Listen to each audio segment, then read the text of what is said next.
Ada yang tak kasat mata di sebelahmu. Janganlah takut, ceritakan saja padaku. Hai teman, jika ada yang mengganggu hatimu,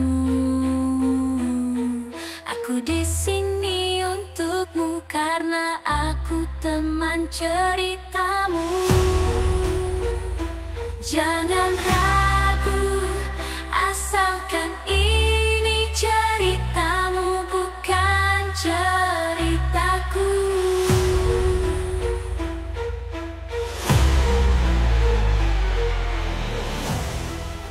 Hai Majikan, gimana? Hari ini kita jajalin teman cerita lagi. Udah digas aja ya, biar tebrut sekalian alias teman cerita brutal. Bisa pada komen kan, dari kemarin kita kayaknya teman cerita dikit banget, ya udah kita beri nih. Komen aja kerjaan lu. Langsung aja ya, cerita kali ini datang dari teman kita namanya Yulia, yang berasal dari Bandung, yang waktu itu dia tinggalnya di daerah Cimbeluit. Dimana Yulia ini tuh anak pertama, dia punya 2 adik laki-laki. Dan pada saat kejadian, Yulia ini masih kelas 2 SMP. Adik nomor 2-nya itu bernama Hari, bersekolah SD kelas 5. Sedangkan yang bungsu itu namanya Ali, usianya masih 3 tahun. Abah Yulia itu bekerja serabutan, yang kadang ya jadi kuli angkut di pasar, atau kadang juga jadi tukang bangunan, atau kalau ada orang yang manggil dia buat bersih-bersih kebun gitu juga diambil, yang namanya juga serabutan. Sedangkan aminya atau ibu ya itu bekerja sebagai tukang cuci gosok di beberapa rumah di sekitaran sana. Yulia bilang sendiri kalau keluarganya itu bisa dikategorikan ya sebagai keluarga miskin. Mereka tinggal di lingkungan kumuh padat penduduk, yang rumahnya itu juga masuk-masuk ke gang kecil cuma bisa dilalui 1 orang doang. Maksudnya kalau misalkan pas-pasan nih, apa harus miring-miring nempel sama tembok. Lah ngomong-ngomong tentang tembok rumah mereka juga itu katanya masih terbuat dari triplek, yang untuk makan sehari-hari aja biasanya lauknya sama terus tiap hari. Kalau nggak nasi pakai telur, nasi pakai kecap, atau nasi pakai kerupuk, udah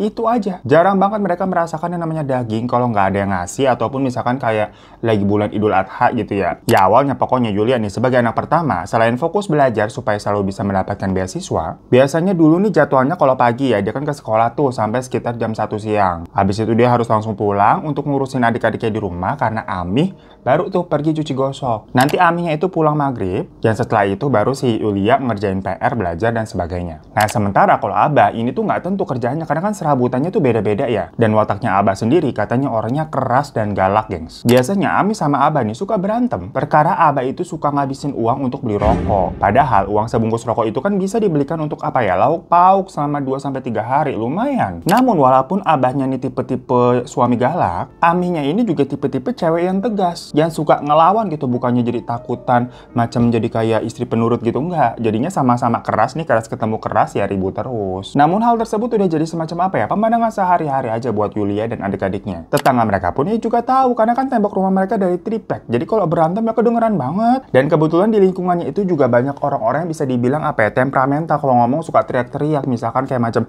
emak-emak teriakin anaknya gitu, bangor banget lu. Atau pasangan keluarga lain berantem yang udah jadi sound sehari-hari. Padahal ini di Bandung loh yang terkenal kan tutur katanya lembah lembut gitu ya. Ya kata Yulia, maklum mungkin lingkungannya kan lingkungan padat penduduk beda ya, mungkin pada stres masalah ekonomi kali jadi suka meledak-ledak. Sampai nih lanjut lagi ya, ada satu waktu di mana Ali tuh anak yang paling kecil ngeluh sakit, katanya perutnya perih. Amih waktu itu ngiranya karena mungkin kebanyakan minum air tajin kali ya. Jadi dari kecil si Ali ini nggak pernah dikasih yang namanya susu formula, gengs. Ya namanya susu formula kalengan atau dus-dusan itu kan mahal ya. Jadinya dikasihnya air tajin, yang mana itu adalah air rebusan beras. Jadi kan putih juga tuh warnanya, mirip susu. Tapi waktu dibawa ke puskesmas yang untungnya bisa pakai rujukan BPJS ya, ternyata katanya Ali ini mengalami gangguan fungsi usus, yang mana ususnya katanya tidak bergerak atau tidak bisa bekerja sepenuhnya. Jadi makanan itu nggak kecerna dengan baik, begitu kita juga kurang paham ya, mohon maaf. Pokoknya Ali ini disarankan untuk mengkonsumsi makanan yang lunak-lunak aja, atau yang cair-cair dulu macam ya susu formula yang bagus lah, yang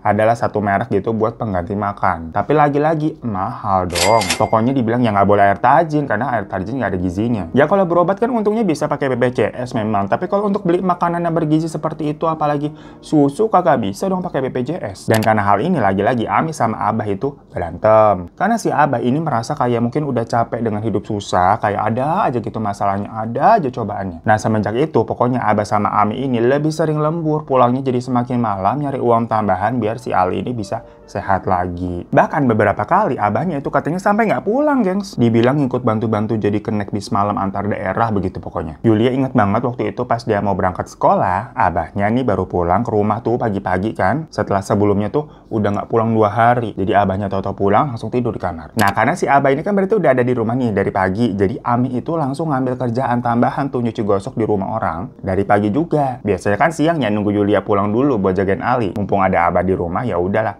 Pergi tuh Ami. Namun pas Yulia pulang sekolah tuh, biasa kan pulangnya jam 1-an. Dia bingung. Kok tau-tau banyak orang di rumahnya gitu, macam kayak ada kebakaran pada heboh-heboh. Sampai ada polisi juga, gengs. Dan ternyata sumbernya dari rumahnya sendiri. Yang mana di dalam rumah itu polisi lagi foto-foto tuh, di mana ada keadaan Abah sudah tergeletak bersimbah darah dan Aminya dibawa sama polisi. Sedangkan Ali digendong sama tetangganya tuh ada namanya Bu Atun sebelah rumah. Gandeng si Hari juga nangis-nangis. Yulia yang bingung kan teriak-teriak manggilin Aminya, kenapa dibawa polisi? Dan dilihat juga abahnya udah nggak bernyawa, itu ditutup kain terpal oleh petugas. Di situ wajah Aminya terlihat menangis sambil menatap ke arah Yulia. Setelah itu, Bu Atun tuh tetangganya tadi nyeritain kejadian siang itu sebelum si Yulia nih pulang sekolah. Jadi katanya Bu Atun juga sebenarnya baru pulang dari pasar. Dia tuh jualan peyek. Rumahnya kan beneran sebelah-sebelahan ya, dempetan. Sama-sama dari triplek begitu. Jadi kalau ada apa-apa kedengeran. Dan memang si Bu Atun sama Amin lumayan deket. Namanya sebelah-sebelahan. Jadi kalau curhat-curhat ya berduaan tuh biasanya tuh. Nah siang itu si Bu Atun dengar Abah itu marah-marah kayak biasanya ya.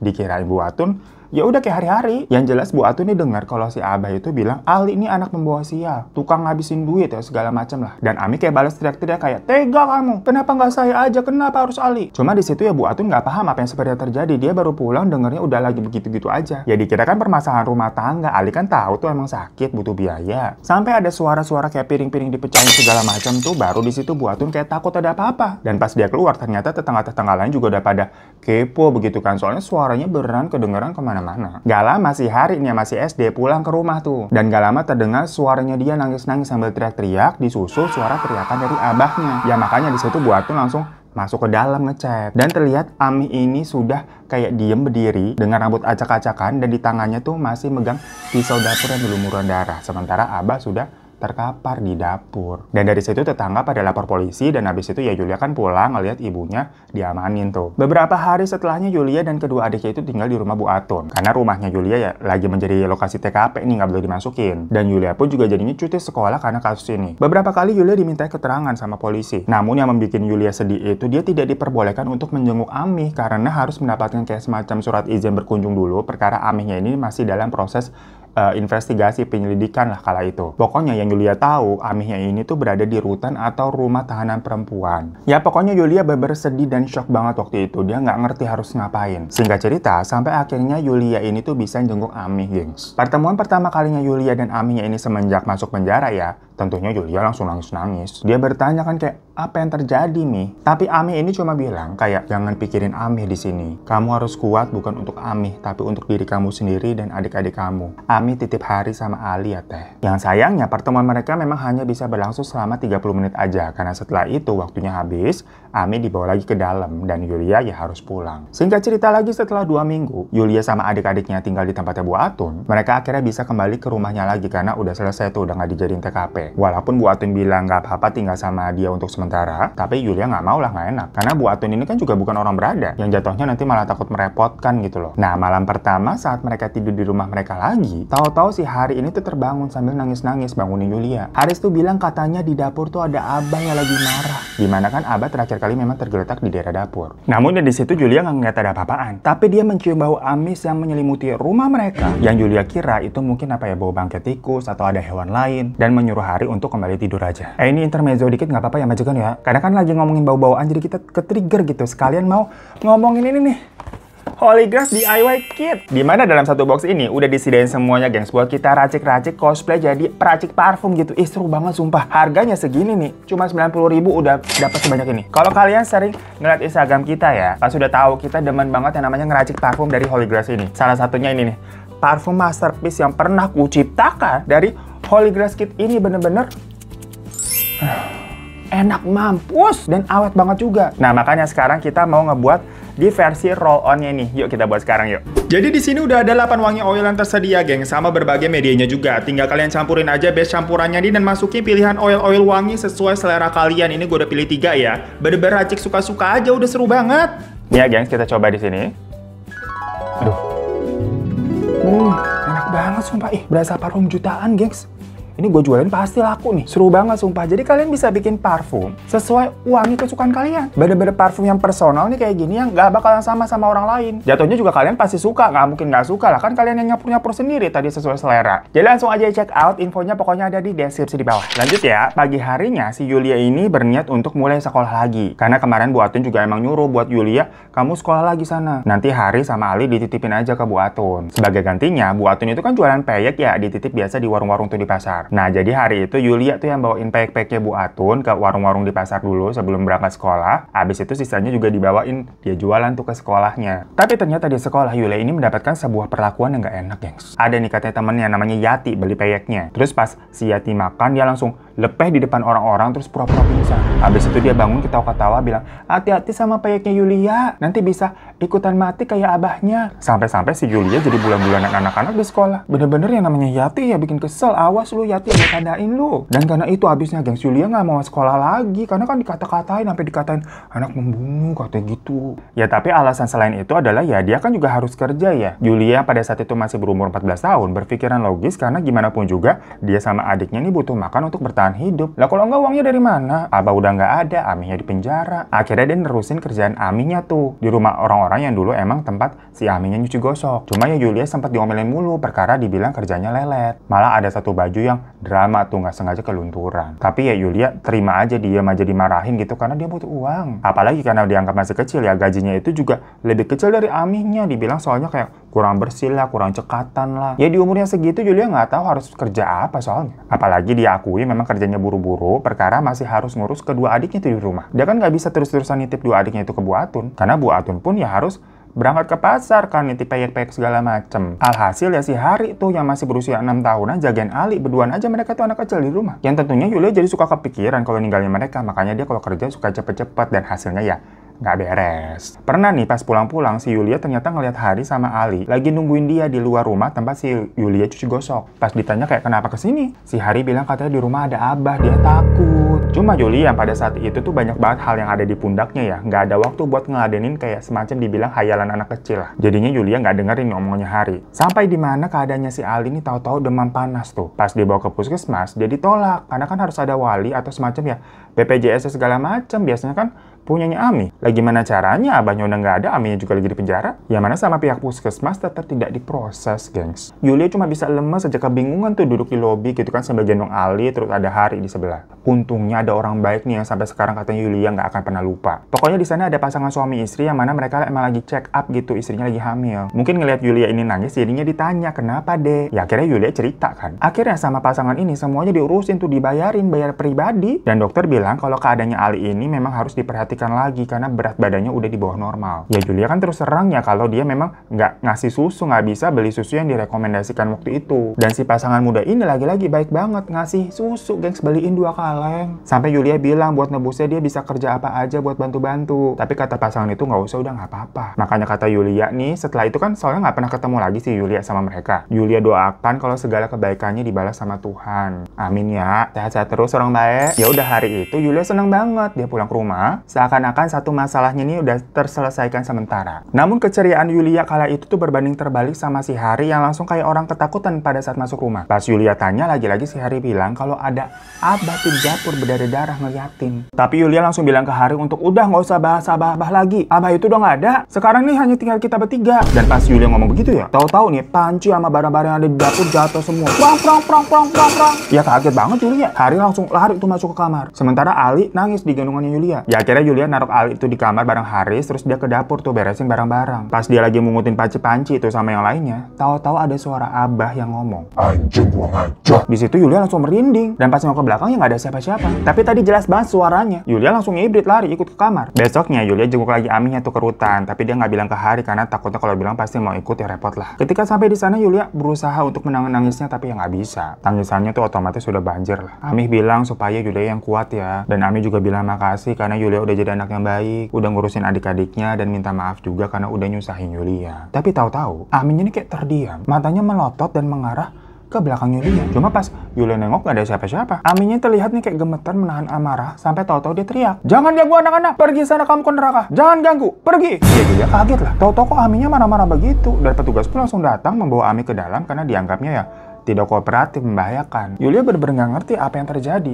Terlalu banyak abisnya kejadian-kejadian yang nggak dia ngerti dan harus struggle di umurnya masih muda itu. Sampai di rumah pun si Hari ini bilang katanya lapar. Lagi-lagi Yulia kebingungan karena uang bayarannya dia cuci gosok tuh belum turun. Dan dia sama sekali nggak megang uang. Hari itu pokoknya dia cuma megang 5.000. Tadi udah dipakai buat naik angkot jenguk Aminya tuh ke penjara. Sisa tinggal 2.000, gengs. Akhirnya dia beli mie instan 1 bungkus yang harganya 1.700 waktu itu. Ya udah dia masak mie, dibanyakin kuahnya karena 1 bungkus itu dibagi untuk 3 orang. Nggak pakai nasi lah, kagak punya beras. Pokoknya malam itu Yulia nangis diam-diam tuh di dapur sambil nyuci piring kan saat kedua adiknya memang sudah tidur. Nah tiba-tiba si Yulia ini mencium lagi tuh aroma atau bau-bau Ami seperti waktu itu. Di situ dia langsung merinding nih. Buru-buru dia ngelarin cuci piringnya. Namun tahu-tahu ada kedua tangan yang megang pundak ke belakang. Plak maehan adina aja. Dan itu adalah suara dari abahnya, gengs. Yulia kaget sampai mecahin piring yang terlepas dari tangannya. Yang karena itu sepertinya si Hari ini kebangun. Manggil-manggil soalnya dia dari kamar. Teh. Tapi Yulia ini nggak bisa gerak nih. Karena dia lihat di pundaknya nih beneran ada tangan yang megangin. Jadi si Yulia emang cuma lihat tangan doang. Dia langsung merem gitu kan gemeteran. Dadanya terasa sesak banget. Dan tahu-tahu nih ada suara Hari yang menangis sambil ngomong, "Teteh," gitu sambil narik bajunya dia. Dan pas Yulia melek ternyata Hari udah ada di sampingnya sambil meluk tuh pinggangnya Yulia. Sementara sosok Abah udah nggak ada. Yulia langsung bawa si Hari balik tuh ke kamar. Di kamar Yulia nanya ke Hari, "Kamu kemarin bener-bener lihat Abah?" Dan Hari ngangguk. Di situ akhirnya Yulia baru percaya juga dan menganggap Abah ini mungkin masih gentayangan karena memang waktu itu belum 40 hari, gengs. Apalagi yang meninggalnya kan dengan cara begitu. Jadi mungkin arwahnya nggak tenang. Tapi ya gimana, kondisinya Yulia ini kan nggak punya tempat tinggal lagi. Boro-boro nyari tempat tinggal baru. Buat makan besok aja bingung. Tapi setelah itu keanehan ini makin menjadi-jadi, gengs. Terutama kepada adiknya Ali. Malam-malam Ali ini kembali demam tinggi. Ya karena udah malam banget, udah nggak ada angkot ya. Jadinya Yulia ini nggak bisa bawa Ali ke puskesmas. Sedangkan demamnya tinggi banget, kesian sebenarnya si Ali nangis terus sambil bilang lapar. Ya sama Yulia dikasih susu formula aja tuh yang memang udah tinggal dikit. Karena kan kemarin memang dikasih 2 kaleng, tapi dikonsumsi terus-terusan tiap hari ya cepet habis dong. Tinggal sisa-sisanya aja sama Yulia dibikinin tuh airnya dibanyakin. Udah nih minum, si Ali diam gitu kan, mungkin kenyang kembung jadinya ya. Ali juga dikompres, dia tidur. Yulia sama Hari pun ikut tidur. Tapi sekitar jam 3-an, Yulia kebangun lagi, nggak sengaja tuh kebangunnya. Dan dia melihat Ali ini nggak ada di sampingnya. Jadi mereka kan tidurnya emang ramean ya, gelaran pakai kasur kapuk tuh. Yang ternyata si Ali lagi jongkok tuh di dapur. Yulia nanya kayak, "Ngapain kamu?" Dan pas si Ali nengok, mulutnya tuh udah penuh darah karena dia makan tikus, guys. Yulia langsung histeris kan kayak, "Ali!" Sambil ketakutan ngelihat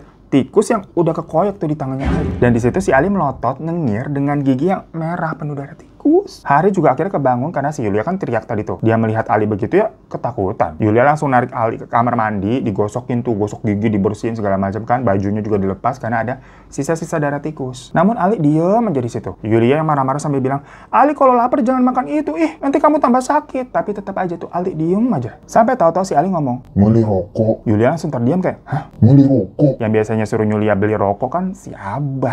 Abahnya kan perokok berat. Yulia pura-pura nggak denger tuh. Dia bingung, nggak tahu harus ngapain. Akhirnya Ali dibawa lagi ke kamar untuk disuruh tidur. Tapi di kamar Ali ya tiduran sih. Cuman matanya melek terus. Kayak kosong gitu pandangannya, diam aja. Sementara si Hari kelihatan ketakutan tuh nempel terus sama Yulia. Besoknya Yulia ini membawa Ali tuh ke puskesmas. Tapi ya kayak sebelumnya, nggak ada wali, nggak ada BPJS. Jadinya Ali nggak bisa diurus. Sementara pasangan yang kemarin tempo hari yang baik bantuin si Yulia, yang ketemu lagi lah hari itu, udah nggak ada. Alhasil Ali nggak bisa ditanganin dan dibawa pulang lagi, geng. Sedih banget ya. Singkat cerita sampai hari pengadilan pun tiba dan hakim memutuskan kalau Ami ini divonis 5 tahun penjara. Tentunya Yulia merasa hancur banget mendengar itu karena dia harus berpisah sama Aminya untuk 5 tahun ke depan. Pokoknya di hari vonis itu Yulia nangis seharian di rumah sampai ketiduran. Bangun-bangun Yulia ini terkejut karena dia melihat Hari yang sedang berdiri di sebelah Ali. Alinya juga lagi tidur ya. Dimana si Hari ini membawa pisau dapur. "Kamu mau ngapain?" Si Yulia kan kaget ya, baru bangun dia. Si Hari jawab, "Kata Abah semua ini gara-gara Ali lah." "Istighfar." Yulia langsung ngambil pisau yang dipegang Hari. Entah Hari itu tuh berpikir apa ya, dan maksudnya berkata kayak tadi itu apa. Yulia ini juga masih kalut dengan vonis hakim yang terhadap Ami ternyata divonis 5 tahun. Jadinya Yulia sedikit kesal tuh sama si Hari, sambil ngedumel dia balikin pisau tadi ke dapur, ngomel lagi. "Sekarang tinggal kita bertiga aja, Ri. Kita harus saling jaga. Gak usah bahas Abah lagi. Abah udah mati, udah jadi setan." Tapi si Hari jawab, "Itu Abah." Sambil nunjuk ke arah Yulia yang lagi ada di dapur tuh ngomel-ngomel. Pas Yulia nengok ke samping, dia melihat sosok Abahnya berdiri persis di sampingnya dengan keadaan berlumuran darah. Yulia teriak dan refleks lari itu keluar rumah. Dia langsung gedor rumahnya Bu Atun yang di sebelah tuh. Gak lama Hari juga nyusul ikutan lari keluar. Bu Atun yang bukan pintu terlihat mukanya habis tidur ya, kaget digedor-gedor begitu. Yulia bilang ada hantu Abah di dapur di dalam. Pas mereka semua masuk ke rumah, mereka melihat si Ali ini udah duduk kayak diem gitu, terus palanya muter-muter, tapi matanya melong gini terus. Bener-bener aneh banget. Padahal kan sebelumnya si Ali lagi tidur tuh. Bu Atun yang ngeliat begitu langsung bilang kayak, panggil Kang Asrul, panggil Kang Asrul. Jadi Kang Asrul itu tuh semacam ustadz muda di sana lah. Dipanggil udah pokoknya nih Kang Asrul malam-malam. Dan pas datang si Kang Asrul langsung ngucap astagfirullahaladzim. Karena ternyata dia melihat sosok bapak yang lagi megangin kepala Ali sambil goyang-goyangin gitu guys. Makanya Ali begini-gini. Yang maksudnya si bapak mau nyopot kepalanya Ali. Hilang nggak? Akhirnya Ali langsung didoain di ruqyah di tempat di situ sampai nangis histeris teriak-teriak. Dan sampai pagi Kang Asrul ini baca-baca doa biar sosok bapak itu nggak ganggu lagi. Kang Asrul bilang sepertinya ada yang Abah lakukan nih sampai arwahnya itu menjadi penasaran dan energinya jadi jahat seperti itu. Makanya di kesempatan selanjutnya saat mengunjungi Ami, Yulia ini akhirnya bawa Hari, Ali sama ditemenin Kang Asrul juga untuk cerita semuanya dan menanyakan ke Ami apa yang terjadi. Di situ Aminya bener-bener kaget karena selama ini kan Yulia kalau sebelum-sebelumnya nggak pernah cerita apa-apa ya. Ya Ami juga langsung ngeliat si Ali. Diceritain katanya Ali kemarin begitu tuh. Jadi Aminya bilang kalau dia itu menghabisi Abah karena untuk menyelamatkan Ali ini yang mau dibunuh sama Abah untuk dijadikan tumbal pesugihan. Si Abah nih yang sering pergi-pergi sampai nggak pulang itu bukan karena kerja, tapi karena ikut ajaran sesat, bertapa segala macam dengan maksud agar perekonomian mereka tuh meningkat. Dan syarat terakhirnya untuk mendapatkan semua itu katanya harus menumbuhkan darah keturunannya. Abah bilang ke Ami nih untuk numbalin Ali aja karena kan Ali lagi sakit-sakitan daripada repot ngurusin, ngeluarin banyak uang. Ya waktu itu si Abah udah sampai megang pisau dan mau menghujam Ali. Tapi sama Ami langsung ditahan dan mereka ribut, ujung-ujungnya Abah tuh yang ditusuk sama Ami. Ami bilangnya dirinya hilaf karena saat itu situasinya emosional dan cepet ya. Namun dalam persidangan ya gimana pun juga perbuatannya Ami dianggap telah menghabisi suaminya. Apalagi Ami mengaku kalau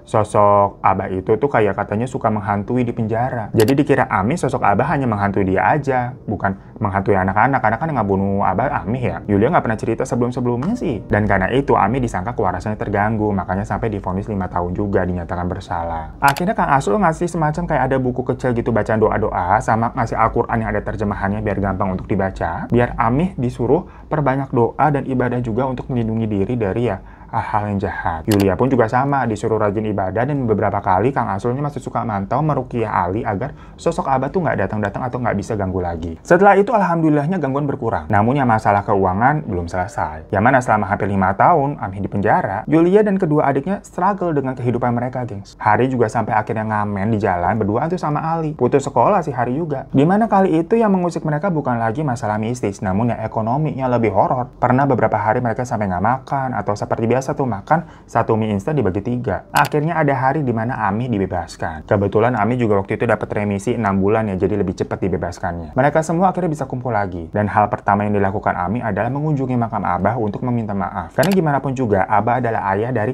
anak-anak dan ada jasa dan kenangan lah, nggak sepenuhnya sebenarnya Abah jahat. Mungkin karena keadaan dan sebagainya Abah ini jadi gelap mata. Ya Ami kan juga hilaf ya menusuk Abah ya, karena semua manusia dibilang pasti pernah hilaf. Namun setelah Ami keluar penjara itu juga keadaan kan nggak langsung membaik. Karena Ami ini jatuhnya napi, orang-orang jadi nggak ada yang mau memperkerjakan dia. Namun yang terpenting untuk Yulia, Ami ini udah balik bareng-bareng dengan dia lagi. Karena menurut dia tuh kalau nggak ada sosok ibu di hidupnya berasa pincang gitu dan sulit menjalani dunia. Baginya semua akan baik-baik aja selama Ami masih ada. Akhirnya pokoknya katanya Ami ini berjualan di pasar dan nggak bergantung sama orang lagi, jadi nggak kerja sama orang. Siang malam dia banting tulang untuk bisa menebus tahun-tahun yang sudah dilewati karena membiarkan anak-anaknya ini kesusahan. Sampai akhirnya nih ada temennya Ami waktu di penjara itu baru bebas. Nah dia ngajakin Ami nih untuk bikin semacam usaha kerajinan tas kulit gitulah. Akhirnya Yulia juga ikut tuh kerja di sana. Dan dari situ perekonomian mereka mulai membaik. Ya bukan jadi kaya, tapi ya maksudnya untuk makan sehari-hari udah nggak bingung lagi gitu loh, bisa beli makanan yang layak dan ada gizinya. Ali dan Hari juga akhirnya ngambil paket A sama paket B untuk ngejar ketinggalan mereka yang nggak SD terus SMP. Ya buat Yulia kalau dia sendiri putus sekolah nggak apa-apa asal jangan adik-adiknya.